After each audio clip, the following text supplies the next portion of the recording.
Welcome back, everyone, to a brand new spoiler movie review here at Max Talks, where we're talking spoilers of Doctor Strange into the Multiverse of Madness. If you're new to the channel, please subscribe, ring the bell. I do these types of movie reviews, TV show reviews, movie rankings, and box office breakdown shows. So please subscribe, ring the bell if you're new to the channel. Also, please, as I said, like the video. It really helps the algorithm out, so more people who want to talk spoilers of this film can talk spoilers. And comment down below. Let me know, what are your thoughts on this film now, finally in spoiler fashion? What are your specific issues or praises that you have for the film? Let's get into it. So, as I said, it was really actually tough to do a non-spoiler review for this film because a lot of my positives and negatives of the film had to do with spoilers. So it was kind of tough walking around that point. So I'm finally excited here. We're not gonna go in like story order. We're just gonna break down my general spoiler thoughts of the movie, maybe by character to make sure we know what happened. So we basically, the big kind of opening obviously is Defender Strange getting killed off in the opening scene, saying that, no matter what, you got, the sacrifice means more to you than the multiverse, trying to kill America Chavez taking the power because it's necessary for the multiverse, which then leads to his death and America Chavez jumping into our dimension, which then takes us to Christine's wedding. Again, I'm not trying to go in complete order, but I'm just trying to wrap up my general thoughts. So I'll tell you, actually, let's do this in character. I think Doctor Strange was very good in this film. I still prefer him both in Infinity War and Endgame over his own two films. While I really, again, I love Benedict Cumberbatch, I love this character, I just didn't find him as interesting as Wanda in this film. And this film has also been shockingly very divisive, way more divisive than I thought. I'll get into some of my thoughts on what to say about that. But Doctor Strange, Benedict Cumberbatch has to play multiple different Stranges. He has to play the Twisted Strange, who he fights in the third act of the film. He has to play Defender Strange, and then playing the Strange who gets killed in the Earth 838 that were majority within the film in. So a lot of credit to him. And I guess his big character arc of the film is his arrogance just always being a factor. And when just being happy is just kind of good enough, his arrogance kind of overtaking him in each universe. And Strange learns at the end of the film, instead of taking America's power, to really learn to help her to tap into her power and to control it more. But for me, while this was a solid character arc, it just didn't feel like a massive character arc for a character to have in their own movie, because Wanda has such a moving, powerful arc in the film that for me with Strange, it just kind of felt like an underwhelming character arc to me, with his arrogance kind of being the main factor, which is kind of was his character arc in the first film of his arrogance as a doctor, then leading him to being selfless as a person of the mystic arts. It just seems like they kind of rinsed and repeat his kind of big character arc in the first film. While it was fun to watch and seeing Strange, and I think Strange's dynamic with Christine was much better than it was in the first film, and his dynamic with America Chavez is also very excellent. I just think about a character arc point of view is one of my weaker elements of the movie, because this is his movie. He's the title of the film. Let's get into Wanda, the person I've been waiting to talk about in full spoiler fashion. I've been heavily defending WandaVision since the finale came out. It's my second favorite. It really could be my favorite. It's up there for me as top tier MCU show. I know a lot of people really don't like the finale, but I thought the finale was good enough. I had a really good time with the finale. I know it's completely different from the rest of the show, but I found the show to be super unique, and I think the most unique thing in the entire MCU thus far. And that's around 32, 33 projects already. So that is saying a lot. So the fact that WandaVision had a lot of amplification, I think there's a mixed bag with this film. I think a bad news for this film is that both the screenwriter, Michael Waldron, who also did Loki, and the director, Sam Raimi, still have not seen WandaVision, which I do think, if the Marvel Cinematic Universe continues to want to pull from TV shows and bring those storylines to the live action films, all the creators have to keep up with what is going on. I do think there's at times in this film where it feels like a perfect continuation of WandaVision, and there's other plot lines that could have been in the film that feel like that the screenwriters forgot about WandaVision. So I felt like kind of a mixed bag to me. I do feel like moving forward, if these characters and storylines from the Disney Plus shows are going to be used in live action, the creators who are making these films need to respect what happened before and watch them so they know what they're doing in their own film. So I think the positives that is that for me, I'm on the side of her being a villain as people are being conflicted on so quickly. I actually do believe this makes perfect sense. Again, Wanda entered the MCU in Avengers Age of Ultron as a villain with her twin Pietro, attacking the Avengers, showing them dark memories. Then in Civil War, even though she was a good guy, she did accidentally basically kill a lot of people in Lagos, and she was basically held by her own team in Avengers compound in Civil War. She actually broke out of that in both Infinity War, and then she was blipped and came back at the end of Endgame. But in WandaVision, while we're obviously rooting for Wanda to get what she wants in her life, it is, when you think about the ending of the show, it is a very villainous. Turns out that she kind of really was the villain of her own show, with the fact of her trapping all of those innocent Westview citizens there under her spell for weeks, and all those people were really attacked, and she really did seem like a villain. Even though one of the lines I hated in the finale was when Monica was like, they all don't know what you sacrificed. She used all of those people in Westview, and I think they also quickly established that the Scarlet Witch and Wanda are two separate people. Since she's been taking care of all, the Scarlet Witch has absolutely taken over. And you get that with that scene with Doctor Strange, where you think it's just Wanda having a nice talk with Strange. But obviously, she name drops America, which Strange did not even mention at this point.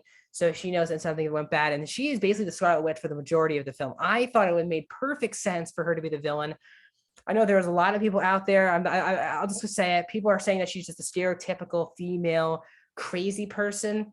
And I just haven't seen that. She's definitely, for me, a top 3 MCU character, and one of the most, maybe the most complex character in the entire MCU. And I feel like this villain turn does make sense. I think what doesn't make sense is that White Vision not showing up in this movie did not make a lot of sense at all. I thought that had to be a big necessity in this film. One of the big helpers, I think, for turning Wanda back to being good. That obviously did not happen in the movie, because at the end of WandaVision, White Vision gains the memories of his life and then flies away during the WandaVision finale. And shockingly, I definitely thought he was going to be in this movie. He was not. So I was a bit disappointed with that. That was kind of the only person I was kind of missing in this film. Was I thought White Vision's setup was perfect for him to show up in this movie. That did not happen. But I did think she had the most heartbreaking storyline, finding her kids, because she's trying to find her kids across the multiverse, but in these other universes, they have a mother, they have a Wanda. And that's why Strange is like, why would he take your kids away from their mother? And that's kind of the stretch. Scarlet Witch just wants to be back with her kids. And I think the last scene with her and the kids in the movie hit me the hardest emotionally. It's kind of the only scene the whole film that really hit me that emotionally in the entire film, is when America opens up that portal to a universe with Wanda and the twins. And the Scarlet Witch shows up, kind of knocks Wanda aside, and the kids become afraid of the Scarlet Witch and afraid of their own mom. And I thought that moment hit really hard, not just obviously for the kids, but Wanda realizing who she is really turned into, and that other universes have these kids, all these kids in the other universes have their mom. So I thought that was a real strong element. As again, I thought Wanda, and then the one thing I am worried about with the Wanda character moving forward, so I don't think they've left her in a good place for future installments. At the end of the film, she eliminates the Darkhold in all universes, which I think probably means that the Scarlet Witch is probably dead. I don't think Wanda is obviously dead. She's becoming such an uber popular character, probably maybe the most popular in this next phase of the Marvel Cinematic Universe. But so they left her in a wrong place, because now she kind of can't be the villain now, because it seems like the Scarlet Witch is gone, and then she comes back to good. She did so much bad in this movie. Is it all forgivable? I would hate to be the next person to write this character, because it's really going to be tough to sell her either again as a villain or a good guy. But again, I want to see her in something as quickly as possible, because again, she's becoming my new favorite character in this franchise. So getting her in this film, maybe as I said, my big thing with the film is that I felt like, to me, it should have been a Wanda film with Strange in a supporting role, then Doctor Strange as the main character and Wanda in a supporting role. Her story was a lot more emotional than Strange's, and lead a lot more connective tissue to her story after just following WandaVision. So I felt like this film probably should have been a Wanda film, but they chose Doctor Strange. I think a Wanda film down the line will really benefit the character. Now let's talk about the Illuminati, which was kind of the big spoiler that I didn't want to talk about in the non-spoiler. Strange is captured in 838 with America. And we see that Dr. Christine Palmer in this universe is the person who works at the Baxter Foundation. And once I heard that, I was like, Krasinski is definitely in the film because, you know, the Baxter Building is where the Fantastic Four works, both in the comics and in the early 2000s films. So I definitely knew that she said Baxter right away, probably to the Fantastic Four. So in the Illuminati, Strange walks in, and we also, before this, he meets with this version of Mordo, who we have not seen in his universe since the post-credit scene in 2016, where he became basically setting out to be the next villain. I thought this was the biggest waste and missed opportunity of the entire film, which Chiwetel Ejiofor is Mordo. They set him up as a huge threat at the end of the first Doctor Strange film, and the only reference to that version of Mordo is Strange saying that he's been trying to kill me since the end of that movie. So they wasted him. They had a big joke about Mordo actually hugging Strange and the Mordo actually poisoning them and making them wake up in prison. So because Strange died in that universe, Mordo runs the Illuminati. So it is Mordo. We get Haley Atwell coming back as Captain Carter. We were never told that this was the same Captain Carter from What If. More likely not, because that character is coming back in season 2. We have Maria Rambeau's Captain Marvel, played by Lashonda Lynch, back from Captain Marvel. We have the Inhumans actor coming back to play that character. We have John Krasinski making his debut in the MCU as Reed Richards, and we have Patrick Stewart returning as a different version of Professor X in the X-Men the animated series outfit. I thought the Illuminati stuff was done solid. Their part in this movie was just to be there as really understanding how overpowering Wanda is. Wanda kills the entire Illuminati in this scene after Strange is done talking to them. And we learn in this universe where Strange had a statue saying that Strange died fighting Thanos. He didn't. They did Thanos, and then the Illuminati had to kill Strange because his arrogance was taking over. So they killed this version of Strange, but left him in the glory of the public. Seeing Patrick Stewart was, again, he got the biggest class in my theater of the entire movie. Just such an iconic performance as that character. I thought John Krasinski did a good job as Reed Richards, didn't really have a lot to do in the movie. Everyone was great. Just seeing Haley Atwell get a chance to play that character live action. A lot of people in my theater started clapping. That is a character that I think all of us want to see, not just in What If Season 2, but getting a chance to see Captain Carter live action once again. Maria Rambeau was also great. Lashonda Lynch is so talented. The fact that she's dead in our MCU is kind of disappointing, but great to see her come back. So the Illuminati stuff was good. Wanda killing her off was fine. I did think it was an issue for the Reed Richards characters. If Krasinski is Reed Richards in our MCU, I do think it's kind of worrisome that the first time we see Reed Richards in the MCU, he gets easily killed by Wanda. I mean, probably the easiest person to kill in the entire scene. Even though the kills were awesome, really gory. I mean, Captain Carter being sliced through by her own shield. The Inhumans guy having his mouth shut and then explode. There were some violent deaths, which I thought was where the Sam Raimi came in and did a great job with that scene.